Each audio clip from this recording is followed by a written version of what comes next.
May I please request Rupanjana De, editor, Curiosity Magazine, to please come up on stage. I'd like to thank Glare Post, our online news partner.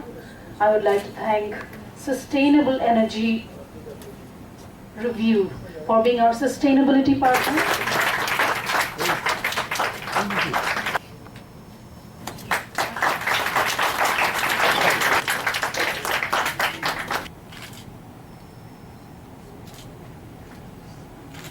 Curiosity, the travel magazine, which was conceptualized and which took birth 7.5 years ago, had 84 issues so sector. Conference on Sustainable Tourism, International Conference, first of its kind. Sustainable tourism is the need of the hour. There are certain countries which are totally dependent on tourism activities. Some of our states in India also are dependent totally on tourism. But we have to see both the negative and the positive aspects of tourism. Law is there in its place. But regardless of the law, things just don't work. Because unless people are sensitized, even law does not work. Now the big question is that do we need the law at all? Although I am aware that there are laws, there are regulations to take care of sustainable development of tourism and taking care of this law and that law, but they are all piecemeal. Do we have a comprehensive legislation? Well, I was just doing a small bit of research and I didn't come across anything like that. Although there is a policy, there is a tourism policy, but do we have a comprehensive law like we have a law to regulate the operations of business? Can we have that kind of a thing? We have a lot of interesting people sitting here who have come, who are avid travelers themselves, who represent different organizations. I'm a man from accounting and finance. I'm an academician, and in the same line, I am a professional chartered accountant. Concentrating on a bigger issue through our World Bank projects, and I want to relate that project. I'll start with it because it with continuity. What that you travel to know what you have learned is wrong. We have a preconceived notion about different things before we travel, but when I started traveling, I learned that what I have learned is very different from the ground reality, very different from what I have heard about the place. So it's a very enriching experience. Tourism is one of the world's largest industries, and it accounts for roughly 10% of world GDP. 10% of world GDP. So it's a mammoth industry. Ecotourism in India is in a very shabby condition. Mistrust amongst the stakeholders, the local community, government, maybe having some developmental plan, so there is a mistrust. Definition of medical tourism, it's very easy. Refers to the people traveling abroad to obtain medical treatment. As simple as that. Dates back to Greek mythology. It was first recorded that thousands of years back when Greek pilgrims traveled from Eastern Mediterranean to a small area of Saronic Gulf, was called Epidaurus. This territory was the sanctuary of the healing god Asclepios, and Asclepios was a son of Apollo, and he had his rod. That is the emblem of the medical fraternity. This was the idea, and this was the rod, or this was the stuff that was used by Asclepios for healing the people. One of 11 jobs are created worldwide in tourism. Around 1.5 trillion of exports. This is the world data. 6% of world exports. Now you see, we are 26th in international tourism arrival, but 13th, much higher in receipts. So how this is happening? Because we are getting the tourists who stay here longer if you compare about other countries, and they spend more because we have a lot of destinations to visit, so they spend more on tourism here. And of course we are 7th in Asia Pacific region for tourism receipt. Yeah. See the roads. There is no absolutely perfect road, international standard. I am telling you, their approach of liberalizing the visa, the airports, the roads, that of course is, we have to inculcate in that. I think one of the biggest beneficiary of the technology has been tourism years back. So I'll just give you an example. All of you who travel use technology. You use your mobile phone to book your tickets. You use your apps for the booking your hotels. You use your apps to book a attraction. That is instrumental in getting us into the things like cloud kitchen, where I have got my kitchen which can be out of the main city, and entirely I can cook for many people, many restaurants I can cook for, but it's all based on the app-based technology. App that there is a McDonald's which actually serve a vegetarian burger just 4 minutes away. So we kind of almost. I'm here to tell about a different story about a conceptual plan of a community museum. I am talking about this community museum which exhibits a socio-cultural history of the communities of an area or an ethnic group. Most of the such museums are local museums but could cover a dispersed community such as an ethnic diaspora, general residents, profession, industrialists, and entire communities, whoever residing in that area. Before I was a chef, I was a farmer. So sustainability has been very close to my heart from, you can say, from the day I was born. I did not know it was called sustainability at that time. I thought that it was the way we lived. And later on, when I joined this industry and many years into the industry, I realized that there is something very scientific about the way we used to live 50 years earlier. Important things that we generally consider these days to be very organic, we consider them to be, very modern, scientific, etc. But we do not realize that, these are all actually pages from the book that we probably read when we were children, from our grandfathers, from our fathers, and people around us. I would now request.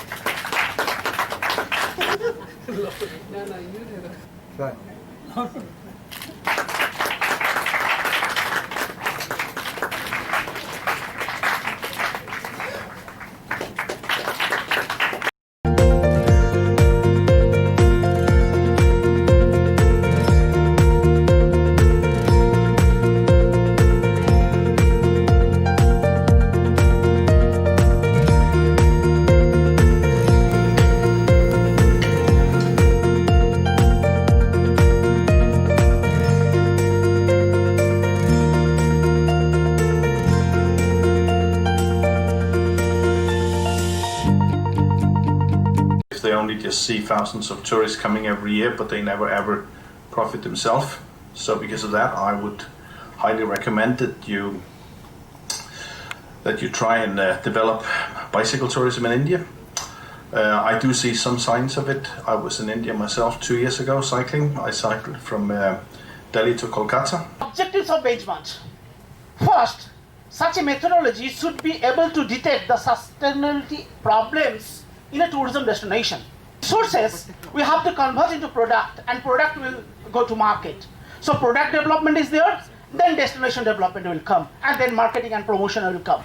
So second, this using benchmarks and policy relevant indicators, the methodology should enable policymakers to take informed decisions and improve prospects for sustainable tourism development in the respective countries. Now, that the way when you shop in a digital mart, then they have your profiling. They do your profiling. Say for example, I'm a repeat customer to the same grocery site, and then when I'm supposed to submit, then there will be something which will be reminding me that, are you forgetting these two things?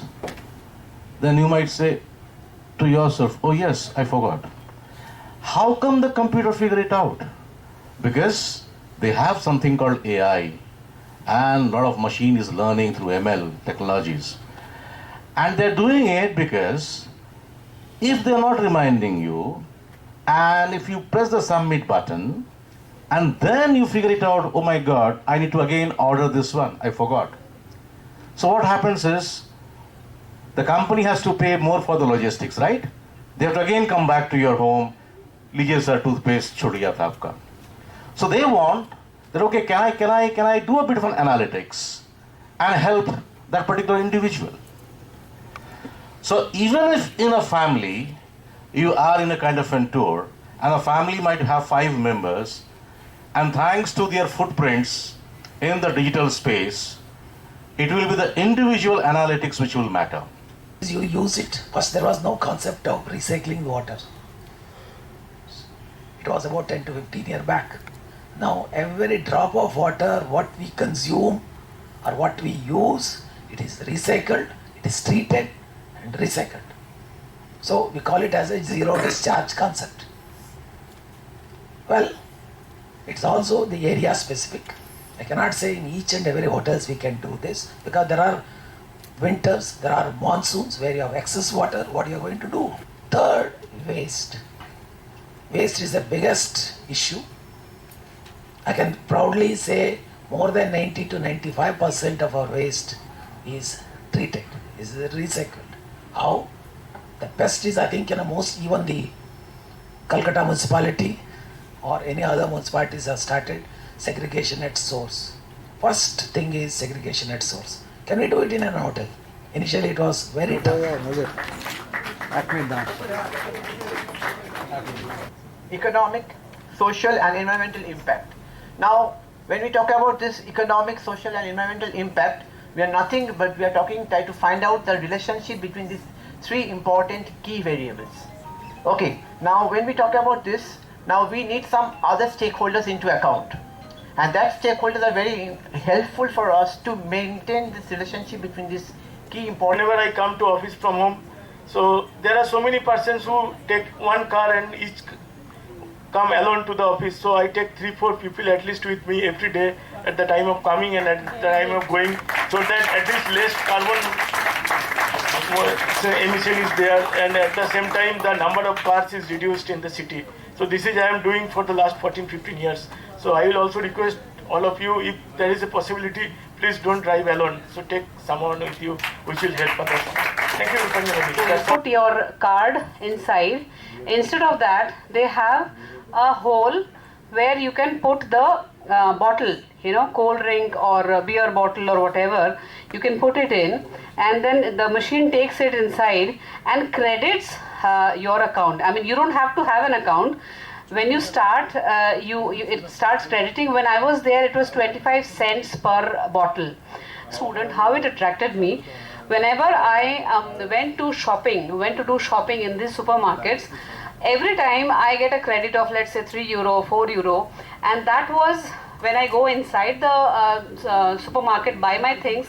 At the end of the shopping, when the billing is being done, that amount is deducted from my billing amount. Now this will make everybody happy. You don't want to throw away things and return it actually, but then still there will be people who have to throw it away. For example, you buy a water bottle on the go and you don't want to carry it, so you throw it or at least keep it somewhere. So now how that is being collected, there are homeless and poor people even in countries like that.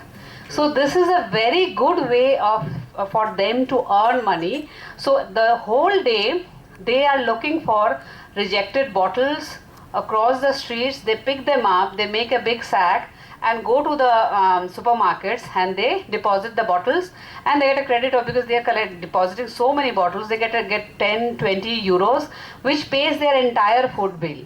So they basically are cleaning the city, which is so sustainable. The only investment that the government is making is building the 8 machines, which is nothing compared to the ill effects of the pollution that has been created, and because of the non-recycling, the problems that arise because of the non-recycling of these bottles. So this is something which is really good. It is a sustainability initiative. I'm talking about 12 years back when I was a student. So now, by now, it should have come here. 3 things, like on green energy. Firstly, the energy auditing things. which is very much linked to hotels or any accommodation kind of thing.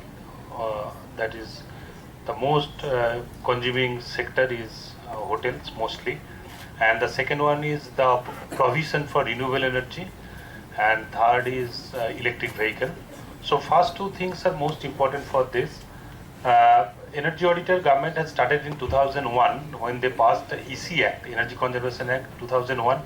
And thereafter you can do this lead kind of thing, leadership in energy and environment. So they are certified professionals. So you have a great opportunity in terms of skill development to become an energy auditor. And energy being a major thing in industries, in accommodation or hotels, hospitality, say for 20% is the total cost of run is 20%. So you can easily understand that the importance of energy. So you need to do the auditing. Is that you need to save energy. Namaste.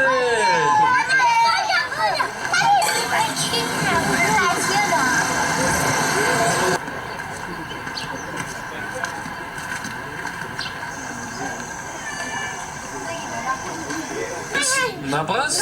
No, Mr. Sorry, Söterman.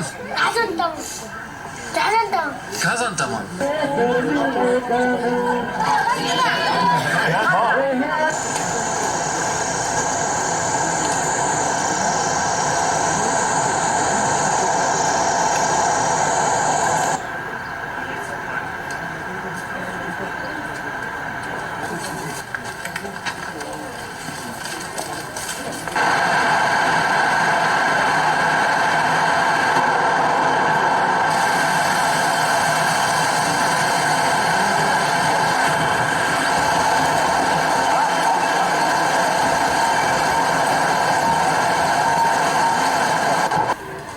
Das ist ein richtiger Dschungel hier. Was sagst du? Wahnsinn.